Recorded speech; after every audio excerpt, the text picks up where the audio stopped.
Chapter 1: The Door That Should Have Been Mine. The war didn't end when Steve Nash boarded the transport home. It clung to him, sand ground into the seams of his boots, the smell of fuel and burned metal still trapped in his nose, the weight of responsibility riding his shoulders like a second rucksack. He'd left early, pulled strings, cashed favors he didn't plan to ever repay. All for this moment. Home. The taxi rolled away, its engine noise fading, leaving Steve alone at the curb with a duffel bag in his hand and a knot in his chest that felt suspiciously like excitement. The house looked the same from the outside. White siding, blue shutters.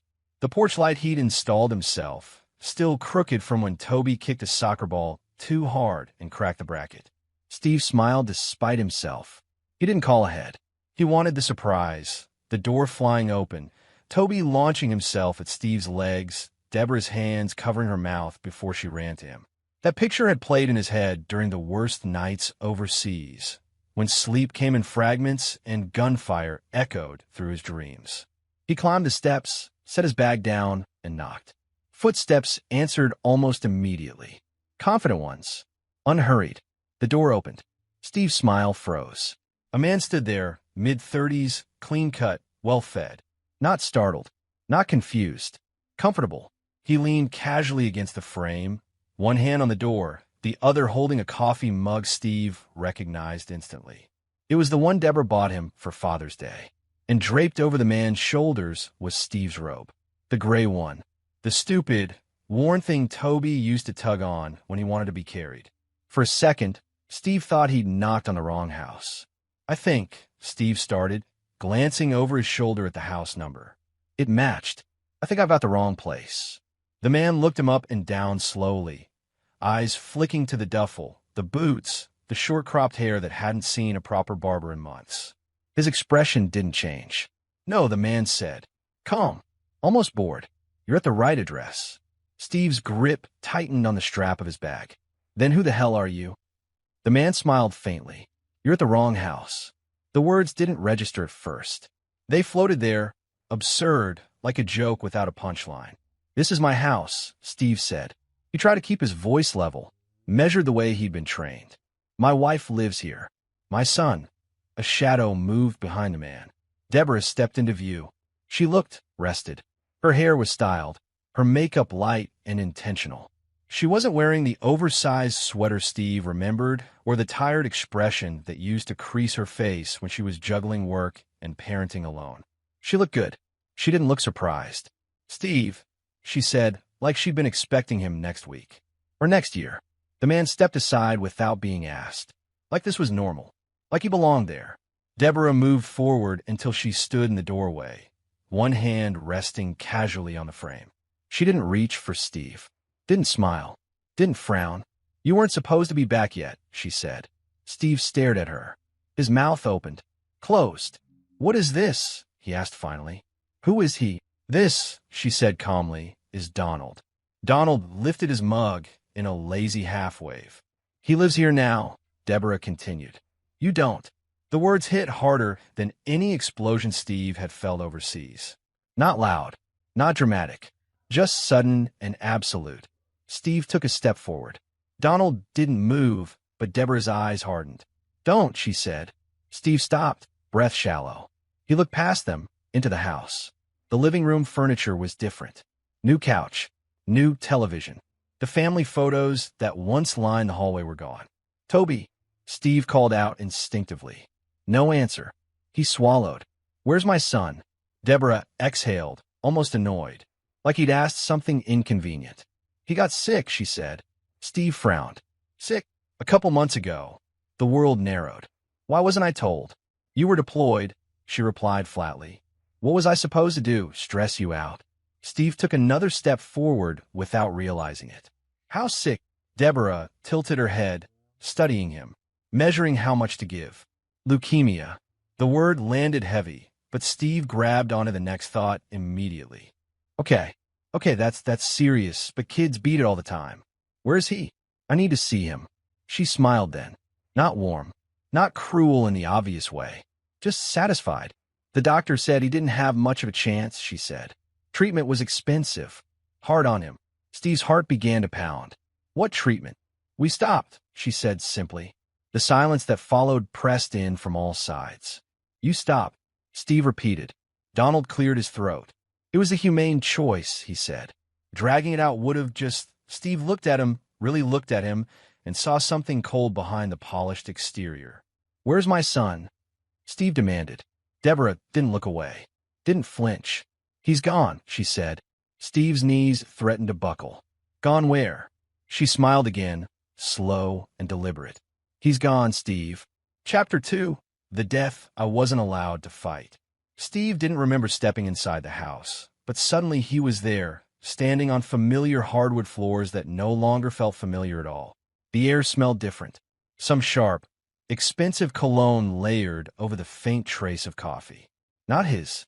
None of it was his. Deborah closed the door behind him with a soft, deliberate click. Donald leaned against the kitchen counter like he was watching a conversation on television. Detached. Comfortable.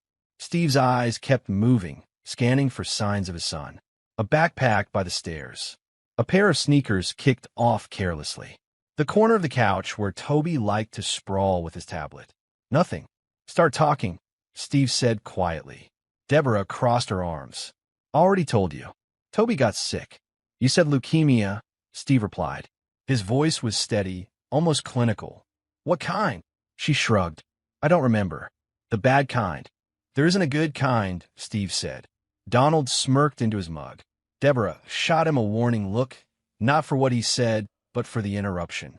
It came on fast, she continued. Bruising. Nosebleeds. He was tired all the time.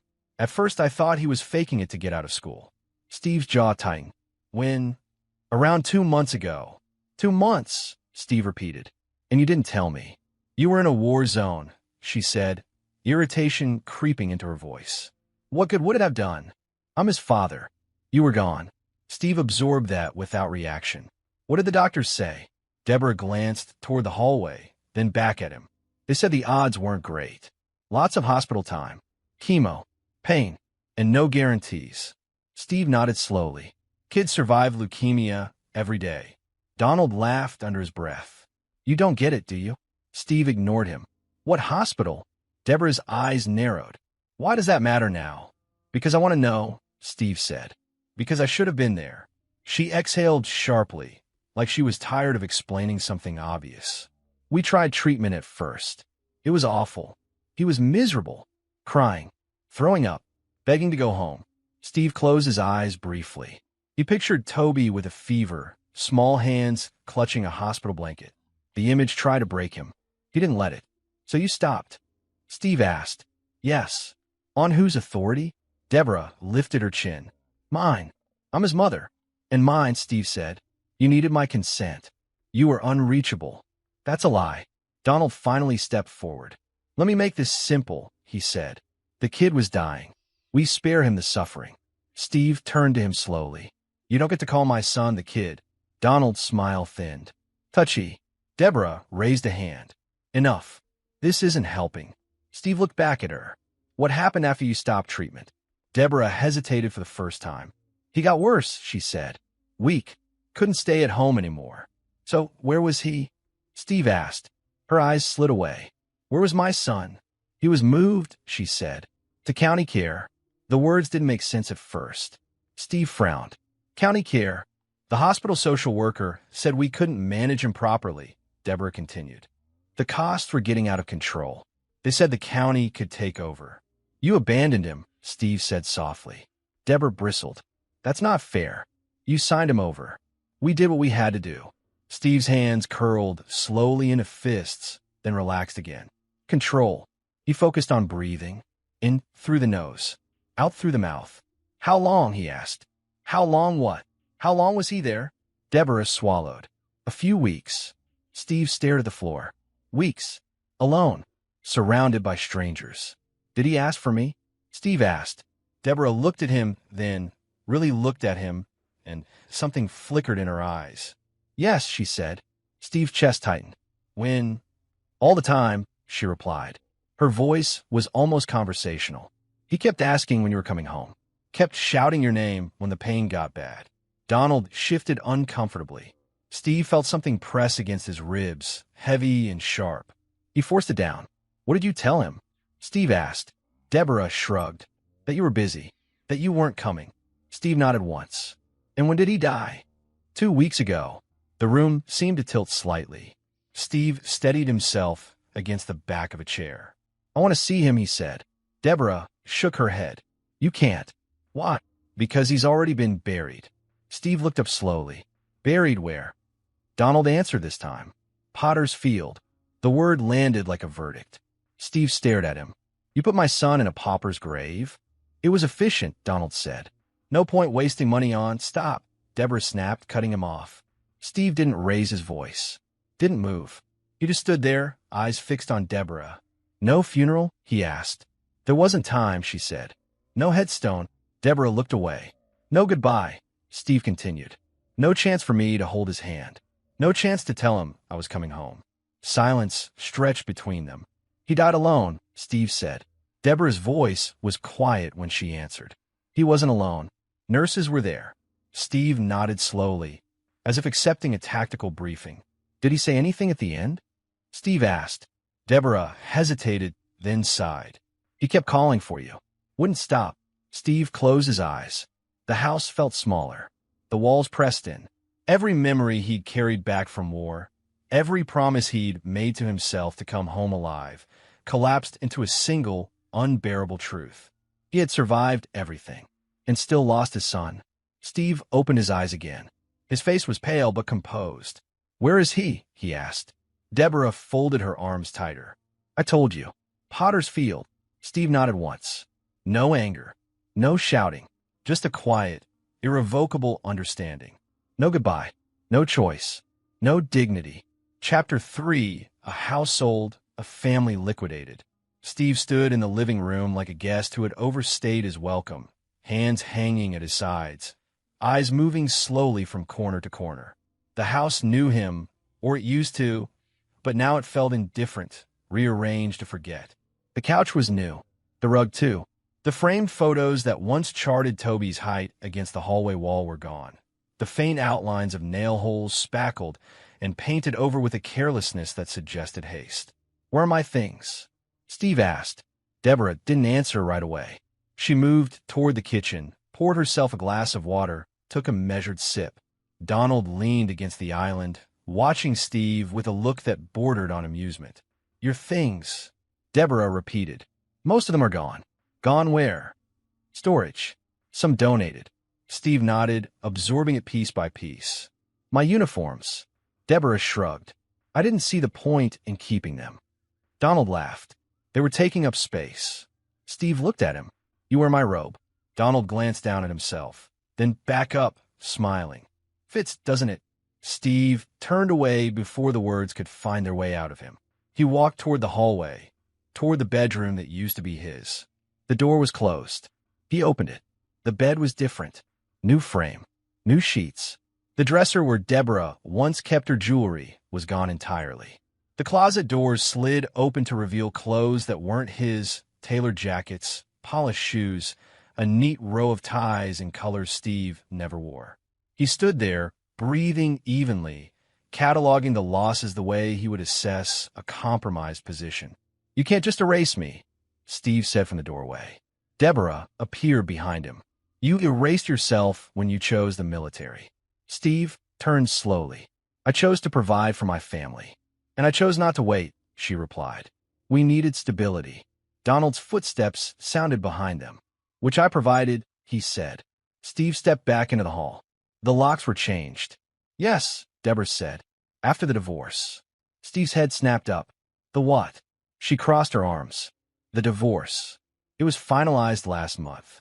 That's impossible, Steve said. I never signed anything. You didn't need to, Deborah replied. I had power of attorney. The words landed clean and sharp. You used it to divorce me? Steve asked. To move forward, she said. You were unreachable. That's a lie, Steve said again, more firmly this time. Donald cleared his throat. Legally, everything's sound. You should talk to a lawyer. Steve looked at him. Did you buy this house? Donald smiled. I did. Deborah's chin lifted slightly. It made sense. The market was good, and you weren't coming back. Steve felt something settle in his chest. Not pain, not rage. Wait, cold and precise. You sold it, Steve said. Our house. Our house stopped being ours a long time ago, Deborah replied. I sold it. Donald bought it. Clean transaction. Steve nodded once. And the money? Deborah didn't answer. Donald did. Cleared the mortgage. Renovations. Some investments. Steve looked at Deborah. Toby's insurance. Her eyes flicked to Donald, then back. Yes. Steve exhaled slowly. How much? Donald smiled. Enough. Steve took a step closer. You cashed it out already. It was processed quickly, Donald said. Efficient paperwork. Steve's jaw tightened. You planned it. Deborah scoffed. Planned what? My absence, Steve said. The timing. The insurance. Everything. Donald shrugged. That's business. Steve laughed quietly once. My son isn't business. He was sick, Deborah said, and the money helped. Steve looked at her, searching for something, anything, that resembled the woman he'd married. Helped who? Deborah's expression hardened. Don't do this. Do what? Make me the villain, she snapped. I held everything together while you played hero overseas. Steve didn't raise his voice. You abandoned our child. Donald stepped between them. Careful. Steve met his eyes. Or what? Donald's smile vanished for a second. Then it returned, polished. You don't live here anymore. Steve glanced around. I can see that. Deborah sighed, as if exhausted by the conversation. Toby's death was tragic, but necessary. The treatments were brutal. There was no guarantee. There's never a guarantee, Steve said. That doesn't mean you quit. You weren't there, she shot back. You didn't watch him suffer. Steve's voice dropped. You didn't let me. Silence filled the space between them. Donald broke it with a chuckle. You soldiers always think everything's a battle. Sometimes it's just numbers. Steve turned to him. You profited from my son's death. Donald didn't deny it. I invested the payout wisely. Steve looked back at Deborah. You signed the papers. Yes, she said. I did. Steve nodded again. He noticed then the small details, the new art on the walls, the upgraded appliances, the subtle signs of money moving through the house like blood through a body. You mocked my service, Steve said quietly. While I was gone, Deborah's lips curled slightly. I called it what it was. An excuse. Donald laughed. She has a point. Steve's eyes never left Deborah. You replaced me. She met his gaze without hesitation. I upgraded. The word hung there, ugly and final. Steve felt the last fragile illusion fall away. There would be no apology, no sudden remorse, no crack in the story they'd rehearsed. This was never about love, Steve said. It was about leverage. Donald tilted his head. Smart man. Steve reached down, picked up his duffel bag, and slung it over his shoulder. He took one last look at the house, not with longing, not with anger, but with clarity. You didn't just take my place, Steve said. You liquidated my family. Deborah turned away. Donald raised his mug in a mock toast. Steve walked toward the door, every step measured, controlled. The grief was still there, heavy, crushing, but it no longer ruled him. It had hardened into something else. Cold clarity. Chapter 4. The nurse who didn't look away. Steve didn't sleep that night, or the next. Grief tried to drag him under in waves. Images of Toby's laugh, his lopsided grin, but Steve treated it the way he'd treated fear in combat. He acknowledged it, logged it, set aside. There would be time later. Right now, there was work to do.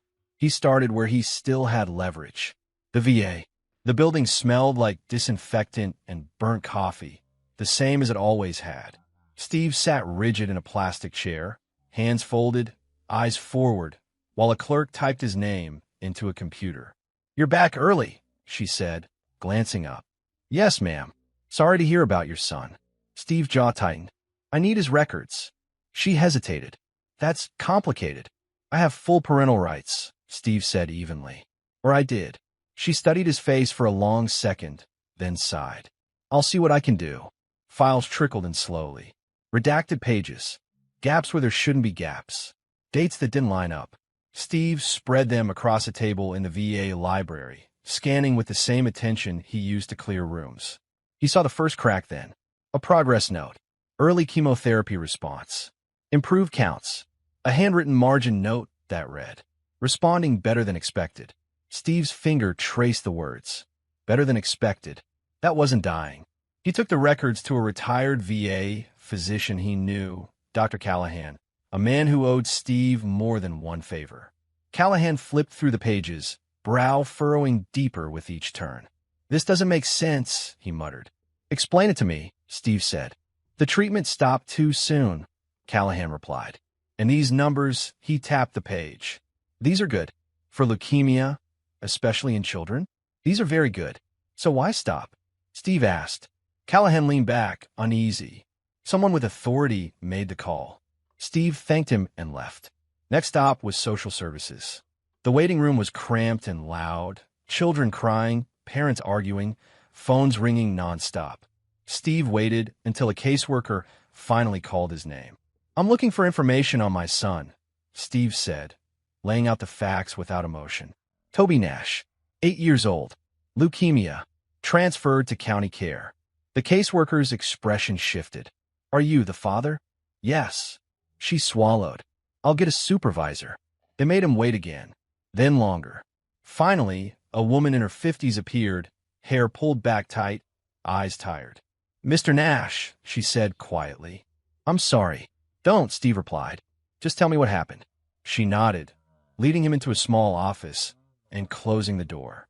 Your son was placed under temporary county guardianship after his mother signed consent.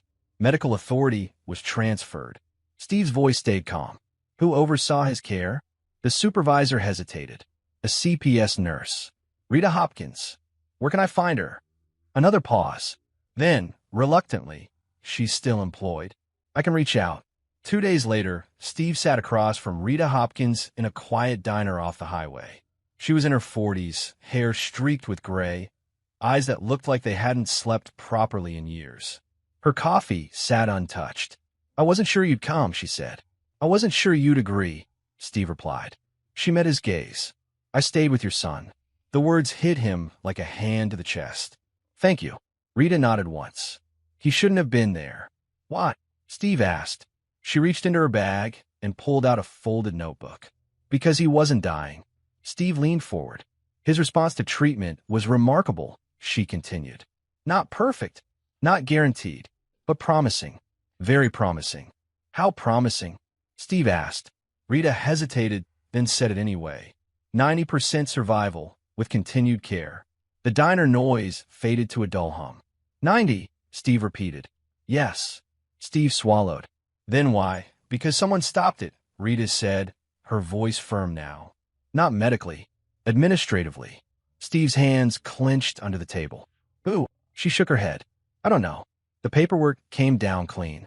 Too clean. Consent forms already signed. Decisions already made. By my wife, Steve said. And influenced by someone else, Rita added quietly. Steve looked up. Donald Fox. Rita didn't argue. He asked about insurance timelines, she continued. A lot. Kept wanting to know how long children usually lasted. When payouts happened, Steve closed his eyes briefly. He visited once, Rita said. Didn't touch Toby, didn't speak to him, just watched. Steve opened his eyes. And Toby, Rita's voice softened. He asked for you every day. Steve felt the room tilt, but he stayed upright. Tell me. He kept saying you were coming, she said. That you promised. Steve nodded. He had. When the pain got bad, Rita continued. He'd call your name. Over and over. Like it anchored him. Steve's breath hitched once. He controlled it. Did he understand? Steve asked. Did he know? Rita shook her head. No. He thought you were busy. That you were fighting to get home. Steve stared at the tabletop. I know, she said. Silence stretched between them, heavy but honest.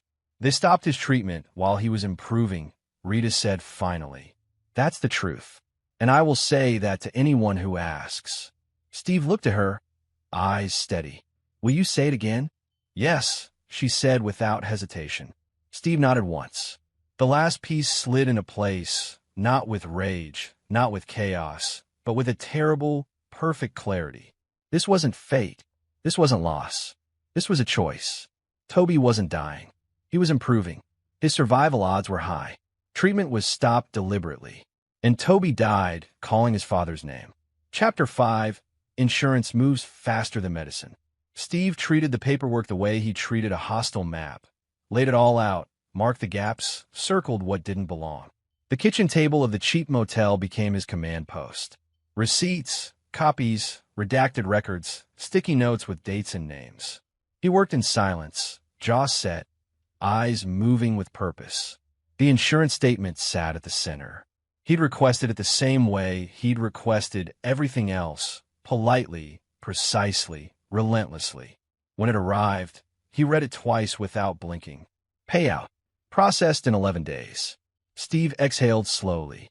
11 days was fast. Too fast. Especially for a child's death. Especially with a cancer diagnosis involved.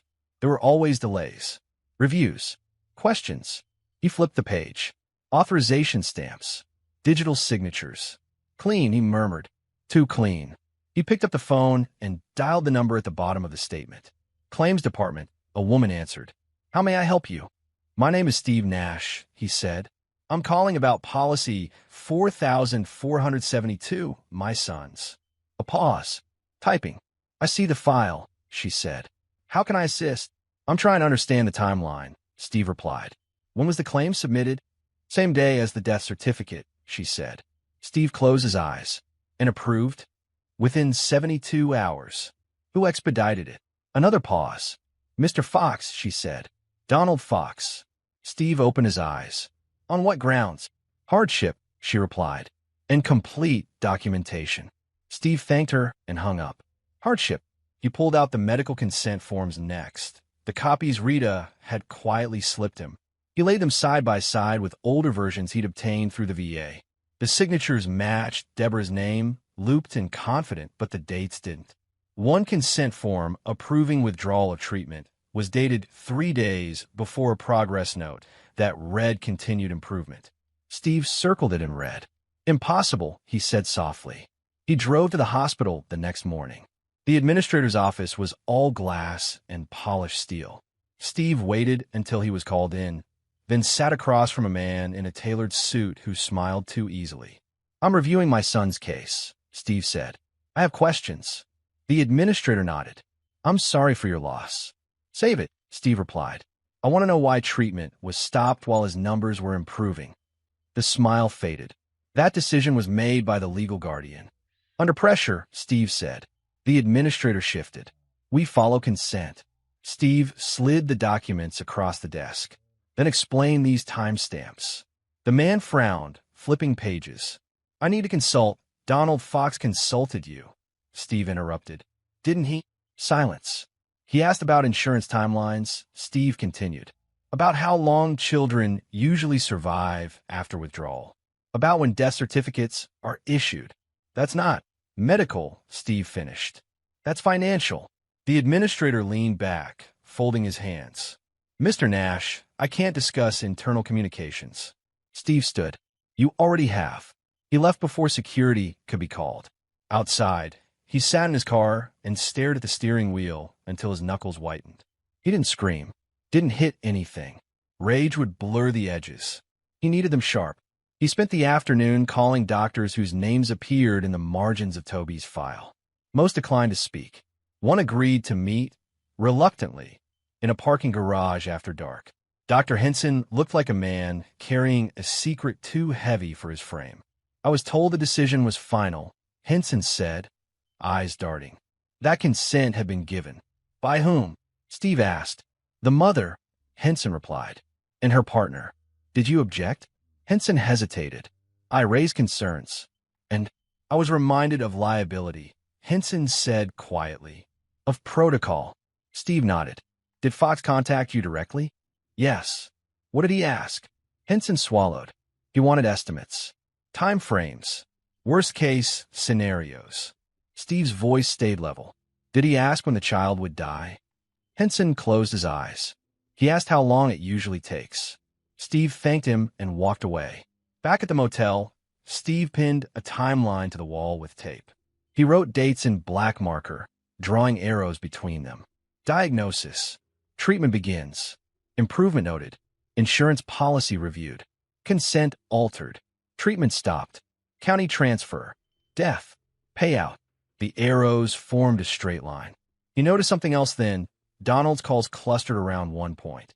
The moment improvement was documented. Steve picked up his phone and scrolled through old emails, messages Deborah had sent while he was deployed. He'd ignored the small changes in tone at the time. Now they glared. It's expensive.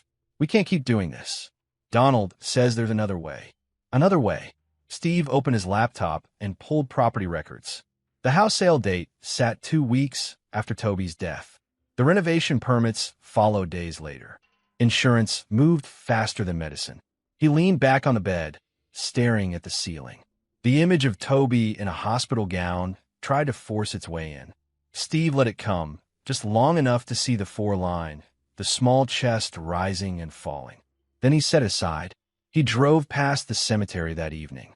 Potter's Field lay quiet behind a chain-link fence. No headstones, just numbered markers in the dirt. Steve parked and sat there until the sun dipped low. This wasn't an accident, he said aloud, voice steady in the empty car.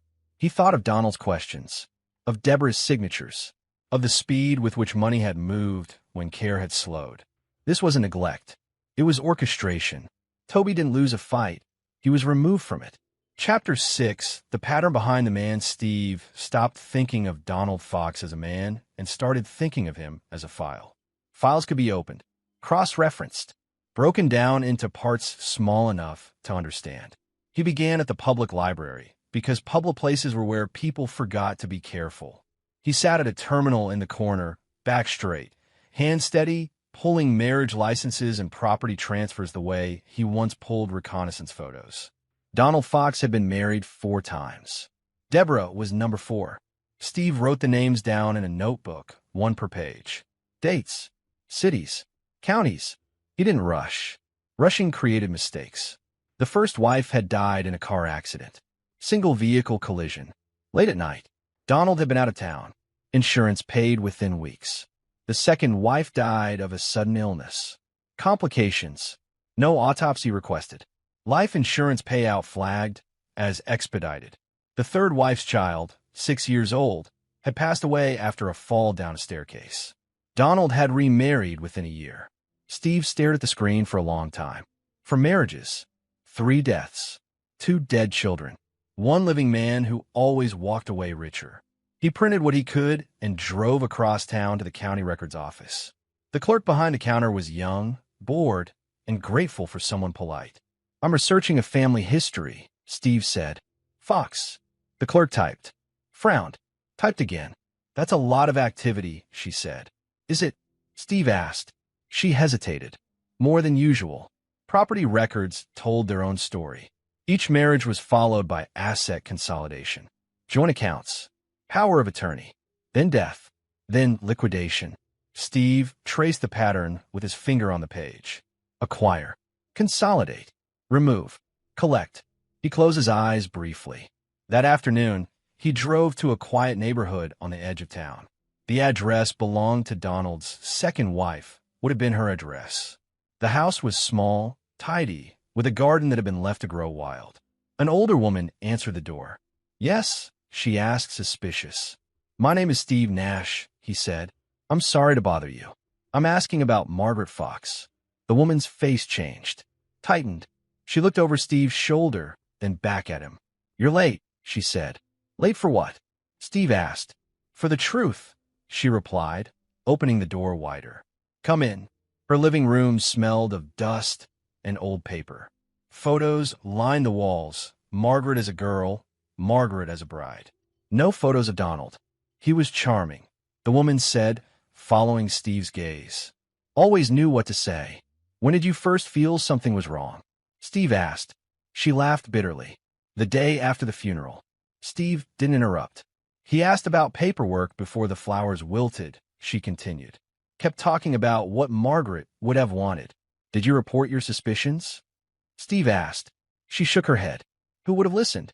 The doctor signed off. The police closed the case. Steve nodded. He'd heard this before. Different words. Same shape. He thanked her and left. Over the next week, Steve followed the trail across towns and counties. Each stop added another layer. Another whisper. At a diner near the highway, a former neighbor leaned across the table and said, "We all thought it was strange. Kids don't just die that often." At a church office, a volunteer lowered her voice. "There was a fundraiser once. You shut it down. Said it would complicate things." At a bar where Donald used to drink, a bartender snorted. "Guy always talked about risk like it was a game. Said life was about timing." Everywhere Steve went, people told him the same thing. They'd noticed. They'd suspected. They'd stayed quiet. "Why?" Steve asked one man who'd lived next door to Donald's third wife. The man shrugged. He had lawyers, money, friends in the right places. Steve wrote that down too. He drove past Donald's old houses one by one. Each looked normal, safe, suburban, places where children should have grown up. Instead, they were markers. That night, Steve spread everything out on the motel bed. Photos, records, notes, names circled in red. The pattern was undeniable now. Donald didn't marry for love. He married for access. He didn't wait for tragedy. He positioned himself for it. Steve replayed every interaction he'd had with Donald, every word spoken in that house. The casual cruelty, the ease with which he talked about death. He hadn't been improvising. He'd been repeating a script. Steve picked up the phone and called a number he'd found buried in an old settlement document. A lawyer who'd represented one of Donald's former families. The lawyer's voice was tired when he answered. "I can't discuss former clients." "I'm not asking about clients," Steve said. "I'm asking about a pattern." Silence. "You saw it," Steve continued. "You just couldn't prove it." Another pause. "Be careful," the lawyer said finally. "Fox doesn't like loose ends." Steve hung up. He sat on the edge of the bed, hands clasped, breathing slow and even. This wasn't about Deborah anymore. She was a symptom. Donald was the disease. He wasn't evil in the dramatic sense. He didn't rage or threaten. He didn't leave blood on his hands where anyone could see it. He engineered outcomes. He let systems do the killing for him. Steve looked at the notebook, at the names of the dead wives, the children, the quiet settlements that followed. This wasn't bad luck. This wasn't coincidence. Donald Fox wasn't evil by accident. He was practiced. Chapter 7, The Mothers Who Remember. Steve found Denise Marr's number tucked inside a brittle manila folder, handwritten in the margin of a settlement document that had never seen a courtroom. No address, no email, just a phone number and a note that read, "Mother." Wouldn't sign. He dialed once. It rang until it didn't. He dialed again an hour later. This time, a voice answered, thin, cautious, sharpened by years of being careful. "Yes. My name is Steve Nash," he said. "I'm calling about your daughter." Silence followed. Not confusion. Recognition. "You shouldn't be calling me," Denise said. "I know," Steve replied. "I wouldn't if I had another way." Another pause. He could hear breathing on the line. Measured. Controlled. "Where are you?" she asked. Steve told her. "Wait there," Denise said. "I'll come to you." She arrived just after dusk, driving an older sedan that bore the dents of long use. She didn't shake his hand when she got out. She studied him first, his posture, the stillness in his eyes, the way he stood like he expected trouble, even in a quiet parking lot.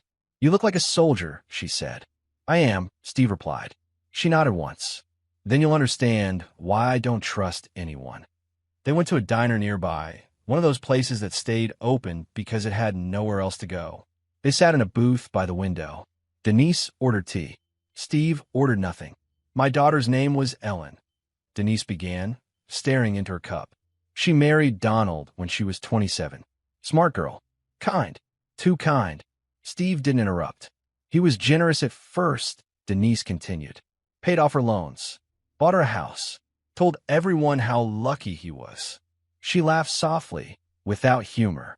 He always told the story like he was the prize. "What happened?" Steve asked. "She got sick," Denise said. "Not terminal. Not even rare. Complications, they said." Steve waited. "I asked for an autopsy," Denise went on. "They told me it wasn't necessary.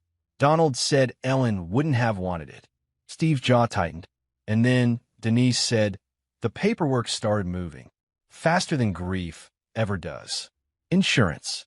Assets. Accounts." Steve had heard this rhythm before. It matched the beat he'd been following for weeks. "Did you report it?" Steve asked. "I tried," she said. "The police said there was no evidence. The hospital said everything was by the book. A judge told me to stop harassing a grieving widower."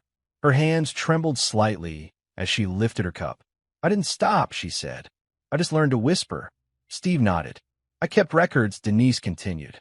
"Clipped articles, obituaries, notices. I noticed names repeating, towns overlapping." She reached in her purse and slid a folded stack of papers across the table. Steve unfolded them carefully. Names, dates, connections he'd already seen, now confirmed by a living witness. "They told me I was imagining patterns," Denise said. "That grief makes people see things." Steve looked up. "It doesn't." She met his eyes. Something passed between them, then recognition. Relief. "He killed her," Denise said quietly. "I know it. I've always known it." Steve didn't argue. He didn't need to. "They compromised people," she continued. "Doctors, administrators, quiet payments, promises of protection. Did anyone else suspect?" Steve asked. Denise nodded. "More than you think." She pulled out her phone and scrolled. Names appeared on the screen. Numbers without labels. "They don't meet in public," she said. "They don't talk to police. But they remember." That night, Steve met them. One by one, they arrived at the diner. Older women mostly, some men, faces etched with a long work of grief. They didn't sit together at first. They ordered coffee, took corners, watched the door. Denise made introductions quietly. "This is Steve," she said. "He lost a child." That was all it took. A woman with red-rimmed eyes leaned forward. "Mine too." Another nodded. Not as biological, but she stopped, swallowed. He raised her, until he didn't. They spoke in fragments at first. Half stories. Glances exchanged for permission. He asked about timing. He didn't want donations. He said funerals were unnecessary. He told me to move on. Steve listened.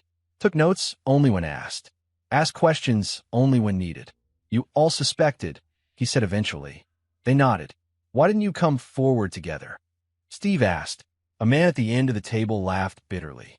"Together to who?" Silence answered him. "They had money," another woman said. "Lawyers. Influence. And we had children in the ground," Denise added. Steve felt the shift then. The weight in the room wasn't just grief anymore. It was pressure, compressed, dangerous. "I'm not law enforcement," Steve said carefully. "I can't promise protection." Denise leaned forward. "We're not asking for promises." The woman with red eyes spoke again. "We just don't want to be alone anymore." Steve nodded. "You're not." They began to trade documents. Photos, letters that had never been mailed, medical notes that never made sense until now. A pattern assembled itself on the table, ugly, undeniable. "This isn't one crime," Steve said quietly. "It's a method." Denise's mouth set in a hard line. "Then methods can be broken." The diner's neon sign flickered outside. A waitress refilled cups without asking questions. Steve looked around the table at the faces that had been dismissed, silenced, minimized. "You've been carrying this alone," he said. "Not anymore," Denise replied. Phones were exchanged. Secure numbers. Agreements made without ceremony. No speeches. No vows. Just understanding. As the night thinned, they stood to leave one by one. Denise lingered. "You're dangerous to him," she said softly. Steve met her gaze. "So is the truth." She nodded, then let it move. Steve stepped out into the night air, the quiet humming with something new. Not vengeance, not chaos. Alignment. Grief, no longer isolated, had found structure. And in that structure, resolve took shape. Chapter 8. The Files He Never Meant Me to See. Steve watched the house from across the street, the way he used to watch villages before entering them, patient, still, cataloging patterns. Cars lined the curb now. Voices drifted through open windows. Laughter. Music. A dinner party. Donald Fox-like witnesses when he felt untouchable. Steve waited until the rhythm settled, until guests were deep into their second drinks, until attention softened and edges dulled. He didn't rush. Timing mattered more than speed. He crossed the lawn the way memory guided him, past the hedge Deborah once complained about, up the steps he'd repaired twice over the years. The back door wasn't where his focus went. That would have been too obvious. Instead, he circled to the side, to the small basement window that had always stuck unless you lifted it just right. It opened without complaint. The house smelled different now. Citrus cleaner layered over expensive cologne. But beneath it all, Steve caught the faint echo of what used to be home. He ignored it. Sentiment was noise. He moved through the basement quietly, listening. The hum of conversation above. Glassware clinking. Donald's voice carried easily, confident, practiced, telling a story Steve couldn't hear the end of. Steve took the stairs two at a time, stopping at the landing. He knew where Donald worked. Knew the room he'd converted into a home office under the pretense of managing assets. The door was locked. Steve didn't swear, didn't force it. He reached up and pulled the smoke detector down gently, just enough to retrieve the spare key taped inside. Deborah had always hated clutter. Donald liked contingencies. The office opened to him like a confession. The desk was immaculate. Too immaculate. No clutter meant intention. Steve closed the door softly behind him and went straight to the filing cabinet. The first drawer held real estate. The second held investments. The third drawer was labeled personal. Steve opened it. Custody documents sat on top, copies, some notarized, some not. Names jumped out at him. Children. Ages. Notes in the margins. Mother unstable. Father absent. Expedite authority transfer. Steve's jaw tightened. He flipped deeper. Timelines appeared next. Charts. Projections. A spreadsheet titled Dependents. Columns tracked age, policy value, risk window, and something labeled exit. Steve's breath slowed, deliberate. Insurance projections followed. Clean graphs showing payout ranges depending on cause of death. Notes attached. Natural causes preferable. Accident acceptable. Avoid scrutiny. This wasn't opportunism. It was planning. Steve moved to the desk and opened the laptop. It was unlocked. Donald liked control. He didn't expect intrusion. Folders filled the screen. Steve clicked one labeled contingencies. Inside were subfolders. One read media, another legal, another Nash. Steve stared at it for a long second before opening it. His name appeared in bold at the top of a document. Below it, bullet points. Military background. Potential instability after loss. High risk if mobilized.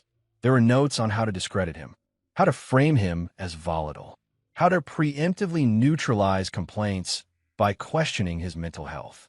A draft email sat at the bottom, unsent, addressed to a local psychiatrist. Steve closed the file carefully.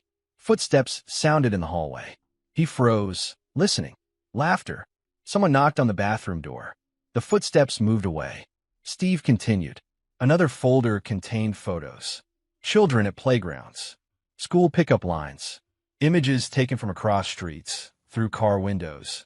Steve felt something cold slide into place behind his eyes. Donald wasn't waiting for tragedy. He was cultivating it. Steve copied what he could, documents, screenshots, timestamps, working quickly but methodically. He didn't take everything, only what mattered, only what told the story. A voice rose outside the office door, Donald's.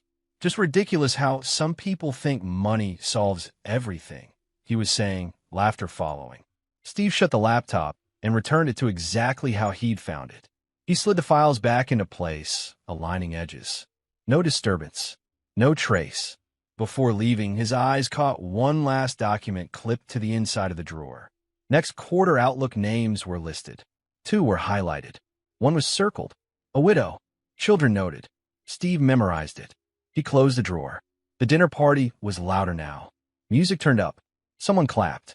Steve slipped back into the hallway, timing his exit between bursts of noise. He paused at the top of the stairs and glanced once toward the living room.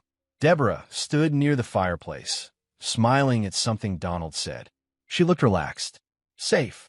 Steve didn't feel anger, just distance. He left the way he came, the house swallowing his presence without a sound. Outside, the night air felt sharp and clean.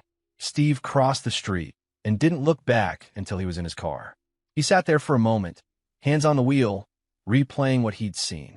Forged custody documents. future victim timelines, insurance projections, contingency plans, some of them written with his name on them. This wasn't a crime of passion. It was infrastructure. Steve started the engine. This wasn't revenge. It was prevention. Chapter 9. When the predator feels cornered. Steve didn't sleep that night. He sat at a small desk in his motel room, laptop open, fingers hovering over keys.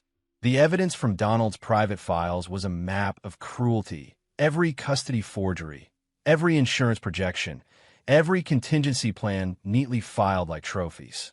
But trophies for whom? Not for Donald. For Steve, they were a weapon. He typed, paused, deleted, retyped. He needed precision. Mistakes would cost lives. Finally, he found a secure, anonymous email portal. He uploaded the documents in layers, encrypting everything. Then he drafted a message. The system failed the child. The pattern is deliberate. Follow the breadcrumbs. Public records, medical anomalies, legal irregularities. See for yourself. Steve double-checked the attachments. Custody papers, timelines, insurance charts, photographs of children, notes on himself. Names redacted were necessary, but enough detail to force investigation. He hesitated only a second. Then he pressed send. Minutes later, his phone buzzed. No number, no text, just a notification. Delivery confirmed. He exhaled, a slow release of tension. And then he waited. The next morning, the news began to trickle in. Headlines blurred together. Wealthy businessman under federal scrutiny for suspicious deaths, insurance payouts, and child deaths. Investigations underway. Multiple families speak out against Donald Fox. Steve didn't watch too closely. He couldn't. He had work elsewhere. By the third day, panic had seeped into Donald's carefully constructed life. Steve could see it in the local reports. Donald canceled appearances, avoided familiar routes, and his staff moved with a jittery precision. Steve heard first from Rita. She called from a burner phone, voice low, urgent. "Steve, they know something's happening," she whispered. "Donald, he's moving." "What do you mean?" Steve asked. He's taken actions. Dangerous ones." Steve leaned against the motel wall, listening to traffic, the faint hum of neon signs. "Actions like?" "I don't know all of them," Rita admitted. "But a doctor, one of the ones who was supposed to testify, he's dead. Shot in his office. Another journalist disappeared. And me, they're after me." Steve's hands clenched the phone. "Where are you?" "I can't tell you," she said. "Not safe." Steve's jaw tightened. "You will be. I'll make sure of it." The line went dead. Steve held the phone in his hand for a long moment, knuckles white. Donald Fox was escalating. Predictable. Calculated. Dangerous. Steve thought back to the files, contingency plans, exit strategies, timelines. Some of them mentioned journalists, some doctors, and some, the horrifying part, mentioned Steve. This wasn't speculation anymore. These are concrete threats.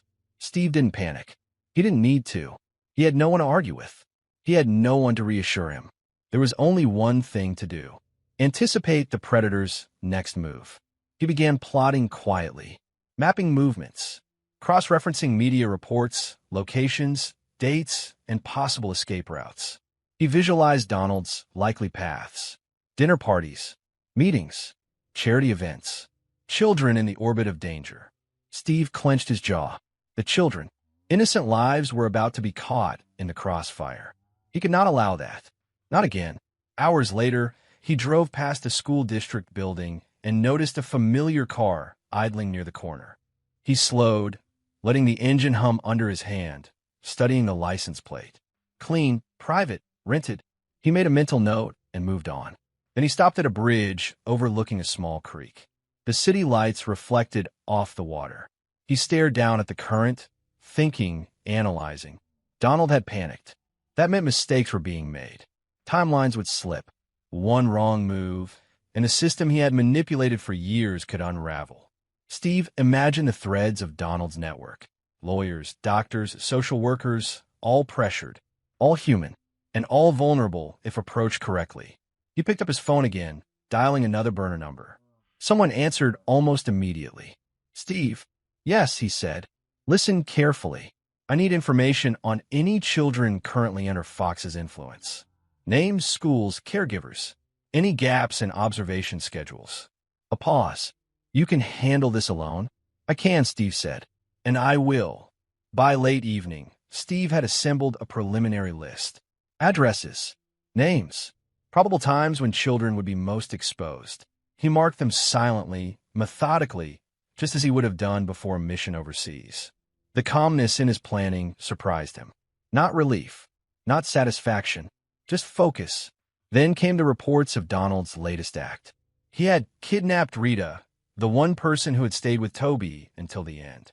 Steve felt the familiar hollow press against his chest. But there was no time for despair. Steve couldn't wait for the law. Federal investigations were slow. Papers had to be filed, warrants had to be granted, bureaucrats had to argue over procedure. Every hour wasted was a potential life in jeopardy. He drove through the city streets, eyes scanning constantly, mind calculating. One day he would need to intercept. One day he would need to act. He had to anticipate every variable. He called Denise Marr next, checking in quietly without revealing his plan. "They're moving," she said, voice tight. "Rita's gone. Another journalist vanished. Children, I don't know where." "I know," Steve said. "I'm working on it." "You can't." "I will," Steve interrupted. "This isn't about revenge anymore. It's about stopping him." Silence on the other end. Denise's exhale sounded like a prayer and a warning at once. Steve hung up and stared out the windshield. He didn't flinch at the sirens passing by, nor at the distant sound of helicopters searching for someone or something. Donald had made a crucial error. He believed fear alone could protect him. Steve didn't rely on fear. He relied on observation, patience, and strategy. He opened the laptop again. News articles scrolled across the screen. Federal agencies were now involved. Investigators were asking questions. Anonymous tips, leaked documents. Steve's fingerprints were invisible, but his impact was undeniable. And yet the children remained at risk. The law moved slowly, too slowly. Steve's hand hovered over the mouse.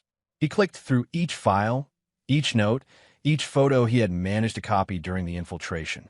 Every contingency Donald had planned for himself or for others was now in Steve's hands. Every loophole, every vulnerability noted in meticulous handwriting. He leaned back in the chair. A predator cornered became dangerous. Steve had read that in more ways than one. But a predator cornered and observed, meticulously tracked, strategically exposed, was also predictable. And Steve had time. Outside, the wind rustled trash along the deserted motel parking lot. Steve closed his eyes for a fraction of a second, imagining Toby calling his name again, remembering the helplessness he'd felt when he couldn't be there. Not again. Steve opened his eyes and began planning his next steps. Donald Fox had escalated. Kidnapped Rita, murdered a doctor, made a journalist disappear, and the children, innocent, unaware, vulnerable, were once again in immediate danger. The law was moving too slowly. Chapter 10, What a Father Does When Systems Fail. Steve drove through the city in near silence, engine purring like a restrained predator. Streetlights flickered against the windshield, casting patterns that reminded him of the night patrols overseas, of rooftops and alleyways where misstep could cost lives. He was not a man acting on grief anymore. That Steve, broken, hollow, grieving, had died the night he learned Toby was gone. Now he was something else. A barrier, a force with one unshakable directive. Prevent further deaths. He reviewed the files again. Custody forgeries, insurance calculations, contingency plans, and the names of children Donald Fox had set his sights on. Each document was a map, a puzzle, a warning. Each note about his own life reminded him of the stakes. Fox was methodical, but he was not infallible. Every plan had a hole, a timing gap, a point where a father willing to act could intercept. Steve pulled into a deserted parking garage and parked in the shadow of a concrete pillar. The hum of the city above was distant, muted. He took the laptop from the passenger seat and opened the files he had copied during his infiltration. He worked quickly, fingers moving like a pianist's, cross-referencing addresses, school schedules, medical appointments. He made calls, Not hurried, not frantic, but precise. Are the children's locations confirmed? He asked into a burner phone. Yes, Denise replied. Her voice was tight, almost trembling but firm. We've been tracking movements. School drop-offs, extracurriculars, nothing out of place for now. Good, Steve said. Maintain surveillance, but don't engage. I will handle the threat directly. Steve, what you're about to do. I know what I am, he interrupted. I am not a vigilante. I am the line. That line is all that stands between a predator and more victims. There was silence, then Denise said, I trust you. Steve hung up and leaned back, closing his eyes for a brief moment. Tactical patience, he reminded himself. Calm assessment. Measure. Precision. Rage was the luxury of the untrained. He had no room for that. Every step was deliberate, every breath controlled.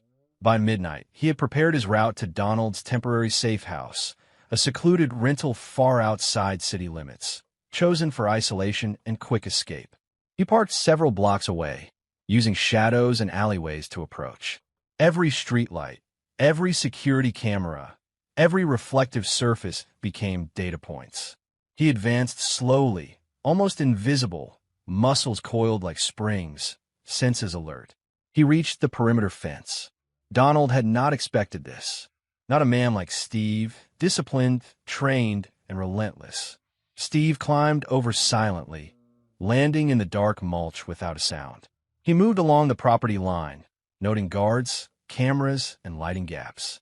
The back door, he had already memorized its lock pattern from the blueprint he'd obtained during his infiltration, was unguarded. Inside, the house smelled of expensive perfume and fresh linens. The hum of an air purifier blended with faint music from a hidden speaker. Steve moved methodically, checking each doorway, listening for movement, watching shadows. He found Rita in a small office, tied to a chair, gagged. Her eyes widened as he appeared. Steve, she whispered through the cloth. Relief and fear collided in her gaze. Quiet, Steve said, working quickly to cut the ropes. You're safe now. I've got this. Her hands trembled as she rubbed her wrists. Steve scanned the room. Files and laptops scattered across the desk. Donald's contingency plans. Timelines. Notes. Everything still intact. Everything still actionable. Outside the office, Steve could hear footsteps. Donald returning, unaware of the breach. Steve crouched, sliding along the wall, observing the patterns. He didn't hesitate. Donald appeared in the hallway. Casual, smiling, oblivious. You shouldn't be here, he said, voice smooth, almost amused. Neither should you, Steve replied evenly. Donald's smile faltered. I have everything under control. You've lost your boy. This is pointless. Steve's eyes didn't leave him. Toby isn't here. But you're about to see what happens when systems fail. Donald's amusement snapped into calculation. He took a step back, gesturing toward the door. You can't stop what's already in motion. I can, Steve said, moving deliberately, forcing Donald to step backward into the light. And I will. Donald's plan faltered under Steve's focus. Every contingency he had relied on, to intimidate, to misdirect, to manipulate, was now useless against someone who had studied him, anticipated him, and accepted that failure was no longer tolerable. Steve kept his voice calm, controlled. You've built networks. You've manipulated people. But there are limits. Rules you thought didn't apply to anyone else apply to you. Donald's eyes flicked to the office. He realized the laptop open, the files exposed. His advantage, the secrecy, the infrastructure was gone. You think this is justice? Donald said, tone rising. This is vengeance. No, Steve replied. This is necessity. This is stopping a man who will kill again if left unchecked. This isn't about anger. This is about children. The words hit harder than any blow could. Donald's hand shook. For the first time, Steve saw him vulnerable, calculating risk in real time, recognizing the precision with which he had been outmaneuvered. Steve stepped closer, eyes cold, unwavering. Toby's name is not a memory to be used for your gain. I will honor it by preventing this from happening again. You taught me that lesson. Donald swallowed. No retort came. Steve's presence, his stillness, the inevitable confrontation, It all conveyed more than words could. Justice didn't need screaming. It didn't need chaos. It needed structure, strategy, consequences administered deliberately, surgically, without collateral harm. He took the files and destroyed them carefully, copying what needed to reach authorities, but erasing the contingency plans that could manipulate or endanger more lives. Every page returned to the system or neutralized. Every note on timelines or insurance schemes rendered inert. Rita watched silently, understanding what this meant. Not vengeance, not spectacle, controlled resolution. Steve looked at Donald one last time. You built a system where children died, where lives were treated as currency. You miscalculated. I am a line you could not cross without consequences. Remember that. He turned, signaling Rita to follow, and left the house the way he had entered, quietly, precisely, without leaving a trace of panic or chaos behind. Outside, the night air carried a subtle sharpness. Steve breathed it in steady. The city lights stretched before him, shadows retreating under the glow. He called Denise. The files are secured. Evidence is in motion. The children are safe for now. Steve, she said. Relief and exhaustion mingled in her voice. They'll remain safe, Steve said, because I will not allow them to be used again. Toby's name will be honored, not forgotten, not exploited. He ended the call and looked out at the streets. The long fight wasn't over. There would always be vigilance, always attention. But for the first time, Steve felt the line between tragedy and prevention held firm. He wasn't a grieving father anymore. He wasn't just a soldier. He wasn't acting out of anger. He was the barrier between a predator and innocent lives, and he had chosen that role with clarity, purpose, and control. Toby's name echoed in his mind, not as a cry for help, but as a call to action that had been answered. Justice had been served, not as chaos, but as inevitability. And for Steve, that was enough.